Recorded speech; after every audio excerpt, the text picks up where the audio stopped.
undertake entomological surveillance in the settlements or in the areas where migrants are living and you think they are coming with the parasite and they are infected. Because that aspect, along with the screening of the migrant, the entomological surveillance will be extremely important of these areas. Over to you. Yes, madam. Puducherry has the good clinical infrastructure. So we have the good team and strengthened team. With this team, we have regular migrant camps at industrial sites and industries and tourist spots. We have the specific migrant sites for screening camps. But our entomological wing is very much weaker because of the vacancy in post. We depend on VCRC Puducherry for our entomological activities. Meanwhile, our government has taken steps to strengthen our entomological wing, and also we seek the training of our newly recruited entomological people from VCRC Puducherry. With these setups, we have to tackle the migrant populations in containment of the malaria and other vector-borne diseases. So, I mean, the states which are at a very low burden of malaria but face the challenge of migrants, there needs to be a thought process and a sustained program for vector surveillance and for vector control measures in these areas where the migrants are living. And it can be from organized and unorganized sector both. And some guidelines or some SOP needs to be there for these special challenges. Similar challenge may be faced by Punjab as well. So, Dr. Singh, malaria is very low there in Punjab, but we all know that there is a sustained and a seasonal migration patterns due to harvesting and other agricultural labor which you import from other states. That is one question to you. Other question is what capacities or skills in the entomologist do you have or you inculcate them in by training them in the malaria? They should be having in the states which are having such low burden, but with the problem of people migrating from other states. Number two question, what are the routine surveillance activities do you undertake? And what are the minimum entomological parameters do you assess given the low burden of malaria? First of all, ma'am, just because there is a regular migration of the labor in the Punjab, so we are organizing the monthly surveillance activities in the districts. So every MPW is getting contact with the labor owners, or we can say in our local language we say the tekidars. So whenever there is a migration coming in the district, so they tell us that these number of people they are migrated in the areas, especially in the time during the Diwalis and the Holi. This is a major time when the migration occurs. So we are doing for all the fever surveys in that, and alongside we are also going for the entomological surveillance. As of now, in a state there are only 3 entomologists, 2 at the zone level and 1 am at the state level. But we are having insect collectors at the district levels, and we are also have trained MPWs for the entomological surveillance. So we are not as much efficiently we are doing, but we are doing the entomological surveillance for the migration. And this is a manpower. We are also going for the entomological surveillance in every malaria case reported in the district. So, what are the minimum entomological parameters data do you collect? Number two, what vector control measures do you implement in your state? So we are assessing the man-hour density, and we are also going for the what are the permanent breeding sites which are distributing in the district. The pond areas and any other permanent settlement. For example, there are some fountains from where we cannot remove the water. So in those areas, we are releasing the gambusia fishes, all these things. And pardon me, what is the next part of the question, ma'am? The vector control measures. Ma'am, we are going for the focal IRS sprays for the around 50 to 60 houses. We are using delta methane for that, and for the permanent breeding sites, we are using gambusia fishes are released, and we are also using BTI for the temporary breeding sites where we found the breeding because of the monsoon season. We receive the peak of the malaria cases in the September month. Okay. Do you also undertake insecticide resistance studies? If you're using we have done beta-methrin that. We are not doing that regularly, but yes, we are doing that. Thank you, sir. Now coming to Dr. Chihi Umbre from Arunachal Pradesh, northeastern states in general and Arunachal in particular you have difficult terrain, and malaria will be is a problem. Vector studies can be very difficult. My question to you is are two. What all other activities do you undertake for vector surveillance, regular biodynamic studies, IR studies, and what is the extent of Anopheles culicifaces? Yesterday we spoke about the routine vectors of minimus and biami, but there have been advent of Anopheles culicifaces also in the northeast. Is that a problem for Arunachal? And what is the policy for cross-border collaboration internationally with other country? Do you share a border, and how do you manage that? Ma'am, regarding the entomological work in Arunachal, ma'am, first I would briefly give information that we have two zones. We have total of 28 district, including the capital, ICR. For that, we have two zones, eastern and western zone. So we have constraint in manpower. So currently, we are considering for a central zone, and that has been placed with the commissioner. And regarding the entomological work, ma'am, first we go for the regular entomological work, but currently now we are focusing more on this malaria elimination certification for those districts we are focusing. But because of human resource constraint, ma'am, first we are basically we are focusing on prevention, focusing more on breeding source reduction. So that's where we are more focusing. And if we get any cases, malaria cases, then we go for entomological survey in that district.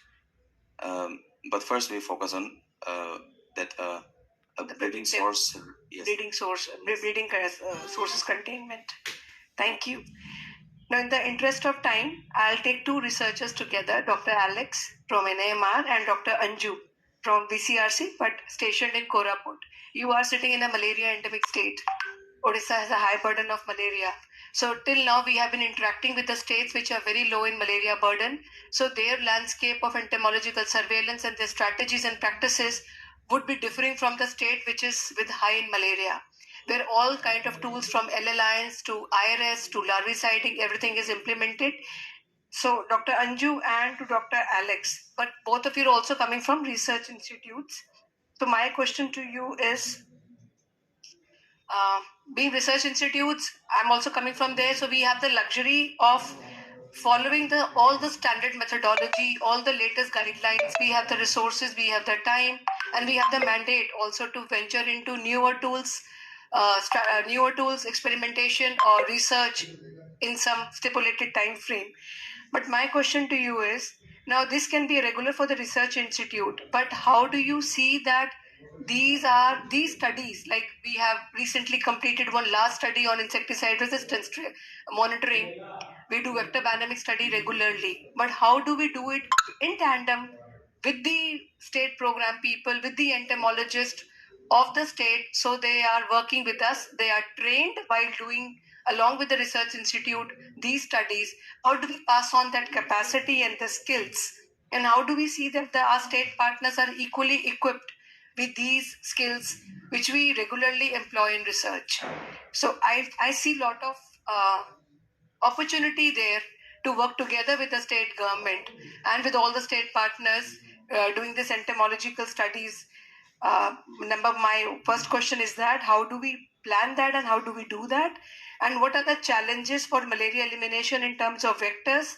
What do your studies indicate? What are the challenges for the state government of Odisha? And Dr. Alex, in general for South India, you have been here in Chennai for a very long time.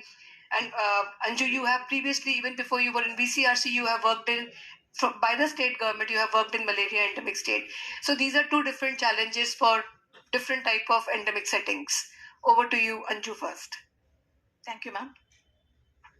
As ma'am asked, now I'm in Odisha. Previously, I was there in Chhattisgarh, and before that,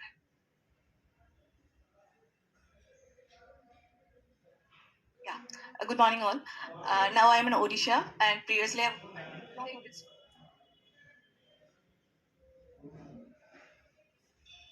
yeah. So good morning all. So now I am in Odisha. Previously I was there in Chhattisgarh, and before that I was in Kerala. So from low burden area to high burden area I moved. So I know the priorities what we have to do in the low burden area and also in the high burden area.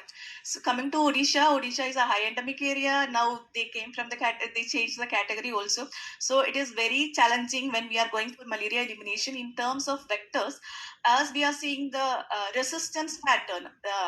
Anopheles culifacius and Fluatlis, these are the two major vectors in Odisha, mainly in Koraput, Malkangiri, all these high burden areas. So in these areas, these vectors are resistant. Mainly culifacius is vector to all the four insecticides: DDT, malathion, alpha cypermethrin, and deltamethrin. But the one thing what is good in the in implementation or changing the insecticide is that the level of intensity is not high. It is now in moderate and low level. So we have the time to think about, and we have to change, or we have to plan the insecticide what we are using currently. Otherwise it will be a challenge for us when it will go for the high intensity level. So we are not having another option, only we have the pyrethroids. So we have to think about that. We have to change deltamethrin or alpha cypermethrin into other pyrethroids. That is one challenge.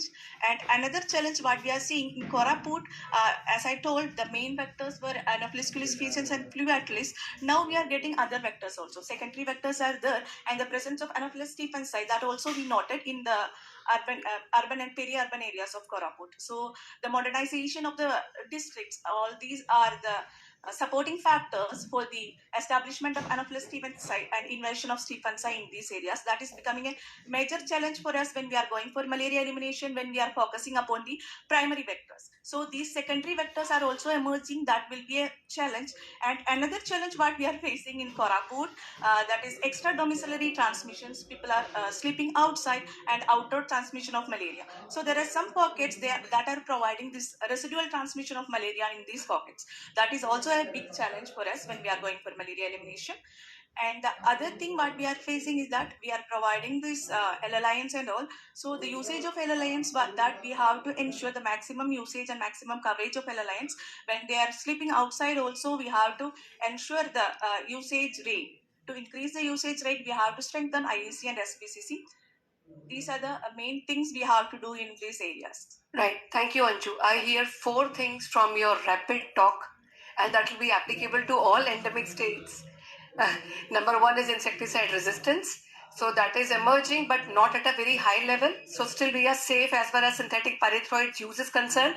But my caution, cross resistance from one insecticide to another one in the same class is very common. So if deltamethrin resistance is appearing, we should watch out. Second point is appearance of other vectors like stephensii along with urbanization is happening. Third is LLIN usage, and fourth is a sleeping pattern and the extra domiciliary or outdoor transmission of malaria. That is applicable to, I think, all endemic areas. And Anju, since you will be leading and you'll be presenting maybe tomorrow the new study on insecticide resistance, which will be done in again 10, 12 districts.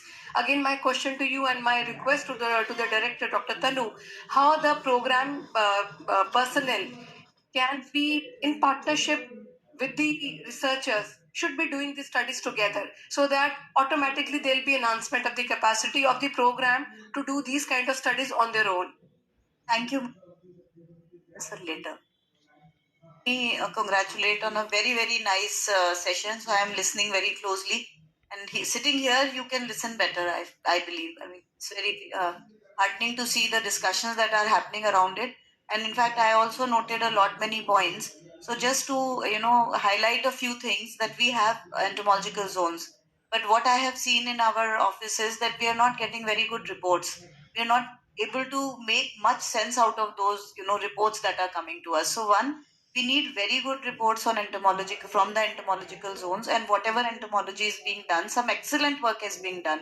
I think it is not essential that everyone sends it. Even if 50% or 60% of the data is good, we can make some sense out of it, and it will guide the program as to what kind of actions have to be taken. But that for that has to be analyzed, and that has to be discussed with the program people. So entomology for the sake of entomology should not be there. So that has to be, communicated to the SPO, communicated to the national program officers, so that they can understand how to tackle. So we are just talking malaria here, but entomology is looking after dengue, entomology is looking after, even I don't know, you're probably looking after all the scrub typhus and other things also. So entomology is not only restricted to the NVBTCP, it is beyond. So I think it is very important to have very good entomological reports, and I think we are onboarding the entomology module also on the HIP portal. So once that should be taken up in the correct stride. So if that is done, it will be very good for us to have some robust data in the country. Otherwise, we are totally dependent on some research happening, and then those researches are they take time because this is a scientific research. But operationally, if you are doing it on a day-to-day basis, and that becomes your feeder, and even for research, it will be very important to analyze those long-term data. So because for the research you can do 1 year, 2 year, 3 years, but if data is available for 10 years, 15 years, it will be very helpful. And especially when we are going into elimination phase, what are the type of adaptability that the vector is having is very critical. And going to Anju's this thing, four very critical points, I think it is very important for Dr. Moya and Dr. Manpreet to note down that these are the things happening. We keep on hearing in each meetings, but we don't take action. So do we alternate the insecticide that we are using? 1 year we use the one insecticide, then we go to the other. I think one of the things. So do give us solutions also. Just don't tell us problems. And also tell us, say for example, LLI. So if we are using synthetic pyrethroids in that, then we have what do we do with IRS then? And then of course outdoor. So that advisory again needs to go out, that it is not that you will use the mosquito net only inside, but also if you're sleeping outside, you have to use a mosquito net. So those are the things which are very critical, and program is looking forward to all this data from all of you. And the study that we are undertaking is being done in 12 states, and Anju will be giving details about it. And I will urge all the states to please be a part of the study, not only cooperate or extend support, but hound them, hound Anju every time, kya hua, kya mila, so that you can start taking her actions. Absolutely. That's all. Absolutely. That was what is needed. Coming to Dr. Alex, you have been in this zone of working for a long time now, with a long career. So, what is your take on research organizations working in close tandem with the state governments? And the point which she is raising is provision of the research reports in real time, the data in real time to the program, for them to take action. We can do our report submission and publications at a later stage, but for them to take action, if we see a high number or high abundance of vector, they can immediately undertake some vector control measures if we inform them in time. So as research organizations, I think two of us are here, NMR and VCRC. This is our duty as well to give the report soon to the program for them to take action. But what is your viewpoint as a researcher? Good morning, all. We've been working in Chennai for more than 35 years. And, since 1988, I've been working on vector, especially on malaria. What we have seen is we have seen a peak incidence in 93 when the cases were around 76,749 cases in Chennai, and in the state it was around closer to a lakh. And there were instances where we were asked to do a malariogenic stratification, which in Chennai as well as in Dental, which we planned and we submitted, and this has been taken up. So from that, the situation has now come to a 3-digit figure, that is around 300, or in Chennai it is 100 plus cases. And the cases were predominantly in Chennai. Was dominant place was Chennai, then Rameshwaram, and elsewhere in Dharmaburi and other places. Now in Rameshwaram also cases are not there. Ramanathapuram district, there are a couple of cases, but then most of the cases are in Chennai. So what we have done over the years is that whenever we start a project or whenever we do a research, this is in collaboration with Directorate of Public Health and Preventive Medicine, or the general, or if it is in city, it is in Greater Chennai Corporation, and also in close coordination with the National Vector Disease, that is regional director. So the studies which we have shared, as you have rightly pointed out, that especially when we were doing the studies, longitudinal studies, whenever we see a finding like like we found that it has been published also over time, contributing to the maximum breeding of Anopheles stevensii. This information was before publication itself. We have shared with the program, that is the corporation, and whenever we find some breeding habitats happening, we used to inform them. Though we may not get larvae later on for our rearing purpose, but then we do that even for whenever we do this clinical studies also. We've done a couple of studies, epidemiological studies, as part of the NIH project also, and whenever we get a case, it has been informed. So therefore, always in Tamil Nadu, we are in close coordination, and that is happening. And right now, the fact is that we are not getting enough cases for carrying out our research, and also vectors to raise the colony. So that is a fact. So, and what we have seen over the years is that now Tamifers is found resistant to the only insect that is found resistant to Anopheles stevensii. So what do we have now as larvicide? That's a big question now. And as part of the initial study which we have done about environmental control of malaria, we have given 7-point action plan to the city, and this was taken up for all urban areas and also for urban cities in India. So based on this plan, that predominant breeding habitat has to be mosquito proof, and that is what we've seen later on that. And over the years, that there's a systematic change. That earlier the tanks were cemented tanks. Now it has been replaced with the synthetic tanks with lids, which is again good. And these lids, when we were doing the logical survey a few years back, we found that it was flip-flap open type, and we suggested it has to be with screw lid. So these are things which we can advocate, so that will improve, that will curtail the Anopheles stevensii breeding. And the housing pattern also has changed. So if you see 30 years back or 20 years back, the slum tenements were having thatch structures. Now it has been replaced with asbestos. So that has improved the rusting nature of the mosquitoes. And in our study also, we found outdoor biting, because we were not getting vectors inside because of the intense repellent pressure being used in the houses. So therefore, the mosquitoes are driven out. But then, what measures you have to protect them? The clothing patterns, some sort of topical creams. Because many of them from 6 to 9, they will not be going to sleep. So they will not be using nets, rather, also, even in rural areas. So they'll be outside chit-chatting, or they'll be going for jogging. The exhalation, the sweat, everything, it's a lure for the vectors for them too. So you have outdoor biting happening, and we have got also positivity, vector indomination, we've got positive. Another good thing as far as the city is concerned is that we used to get collections from Anopheles stevensii collections from cattle sheds. Now cattle sheds are unapproved structures, and most of the cattle sheds are closed, so we are not getting it. So the fewer mosquitoes, vectors, adult Anopheles stevensii, it's very difficult to be collected in cities anyway. Yeah. So I think you're highlighting the changing landscape of the cities, yes, and how cities have offered a different environment for malaria to evolve over time, and the changes which you have been mentioning, from tanks to the breeding places to outdoor transmission now happening because of the pressure, the insecticide pressure inside the houses, and that is applicable to all the urban areas. And urban malaria is a very, very big problem, and the strategies are different as compared to rural areas. Rampant distribution of line is not there, so it's more of personal protective measures which they have to resort to. So that is very true. Thank you, Dr. Alex, for that. One more thing to add. So we always think of disease specific.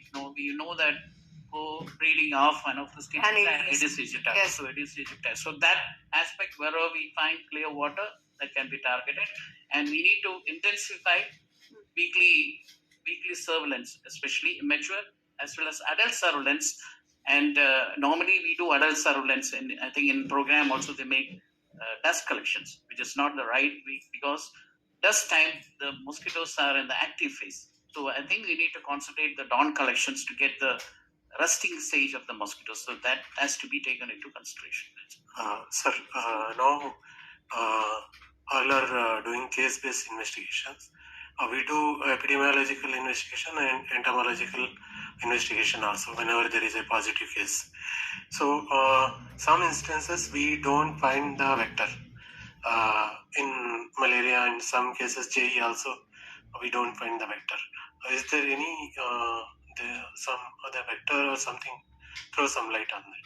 So you may not get adult vectors because they will be resting in cryptic places where you will not find it. So the best method is to adopt both the measures, do immature as well as adult resting. So you need to, immature surveillance means you need to do all the clear water stagnation areas, the potential breeding habitats, and the rain fed habitats has to be screened.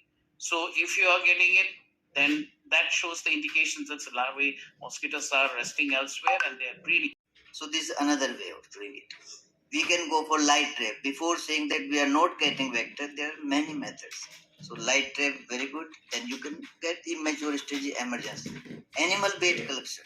If you are not collecting, say this man-hour density, just basing insect collector goes to field, collect some mosquito. It depends on the efficiency, and it is just relative density. It is not the total density of mosquitoes which who are resting in the house. So you have to go for animal bait collections also. You put one kettle and go throughout night, go on collecting the mosquito. This is also one of the approach. So filling that column that yes, this is the vector. If you don't have vectors in that district, take the data from the adjoining entomological zones data. There are some earlier reports also. So I will suggest to all the districts from the partner point of view that it will be helpful if you dig out the literature also. You can report in Sikkim, for example. You can say these are the vectors, Anopheles minimus, direct, these are the reported vectors. Currently, you are not getting, there is no problem because your cases are also not there. So it doesn't mean mosquitoes we can never exterminate. Mosquitoes will be there, so we cannot say 0 cases and 0 mosquito. So mosquito will remain there. Today you are not getting, maybe throughout you can get. We have examined, Dr. Rahi, we have examined some doses also, and we have found, as per the requirement of the doses, there should be longitudinal data of entomological surveys. So in most of the cases, it is missing. Longitudinal means at some fixed site, we see the trend of density of mosquitoes. So that trend is missing. From scattered localities, if you are collecting mosquitoes, that will not serve the purpose. So that trend should match somehow with the reduction in the cases. So this is also another approach. I would say ideally, fortnightly collection should be there, but at least monthly. If you are not having monthly data, at least quarterly, transmission seasons. So these are some of the remedies to fill up your doses. Changes are very important. We were having a field unit in Assam. We were not getting curious species. Even minimus also we go through any bait collections. All of a sudden we started getting curious species. Then we started thinking why it is happening. Then we connected it with the deforestation. With the deforestation, now curious species is emerging much. Minimus is going down. Why? Because of the extensive use of LLIs. So that is why for noticing these changes, entomological surveillance is required. So this is my message for this. So name of vector, already district level information is available in the form of publication. You can search. If you do not know the name of vector in your district, so it is available. Methods of collection you have to adopt. Rajasthan, if you are not knowing the biology of the mosquitoes, adult mosquitoes are also resting in the field. Tankas, mosquitoes are breeding, outdoor temperature 2 degrees, so adults are also resting there itself. So if somebody goes in the house, the person will say, no adult mosquitoes, but no, they are resting to avoid extremes of heat there itself. Rajasthan, Chennai. In Chennai, also I happened to survey along with Dr. Alex long time back. I found breeding of mosquitoes in the wells which are in the houses. A non-person will never be able to detect that. So these are some things. It varies from area to area in the ecology, climatic conditions. All these things affect the behavior of the mosquito. Why do the mosquito rest outdoors? Because the indoor walls are not suitable for the rest. Bamboo sheets, tin shades, they are not providing humidity for resting of the mosquitoes. That is why the mosquitoes rest outdoors. So your vector control methods will accordingly be directed towards outdoor resting mosquitoes. If you are going for IRS, that will not be useful for the mosquitoes who are resting. So these things you have to use for vector control, but currently for elimination from the dossier point of view, for foci investigations also, you have to find out the new vector and even the detection of malaria parasite also. When you will go for foci investigation, So please take the help of the research institutions, entomological zones. There are many infrastructures in the country, but as on today, because we are approaching towards elimination, so please take help of all the persons, infrastructure of the country, whichever is available for going and achieving the goal of elimination. Thank you. Thank you, Dr. Dimon. Our panelists have given us a lot of information and we've learned a lot, but just two or three questions I want to ask with all the changing breeding habits and the patterns. So for our colleagues from VCRC, you saying the second, everywhere now we see that the secondary vectors are there. And so should we give equal focus now to the secondary vectors as much as we give the primary vectors? Is that a red flag that you are flagging? And I have another. Okay, you can finish that. Then I have one more question for just briefly. Yes, as we are going for elimination and we have to do that, so we have Yeah, to focus okay. on secondary vectors also. All right. As the number of primary vectors are decreasing, and secondary vectors are increasing. That is a challenge. Okay, thank you. And from Puducherry, you had mentioned because migration is a common problem for all. So you were saying that you do vector surveillance there in the migrant, among the migrant population. Do you have a specific plan for that? If you can just briefly just give 1 or 2 points. Present, because of the reduced manpower, we depend only on the VCHC for the vector surveillance and other programs.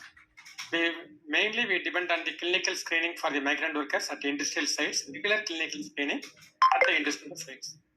I'll answer that quickly. We have done it in the migrant settlement. We know the industry areas and if they are coming living, we do it regularly for ADs and for QLEX for LF. For malaria, now we will be undertaking a large study in Pondicherry. But we do have a plan, I can share that with you, right? So with that, I thank, yes, sir. But we really have to be quick. I have heard messages to wind up. Not so. See, our policy of IRS is not to vector specific. Takes all the vectors. Yes. Whoever is resting. So I thank all the panelists on behalf of this, the organizers for coming and sharing your views. Thank you.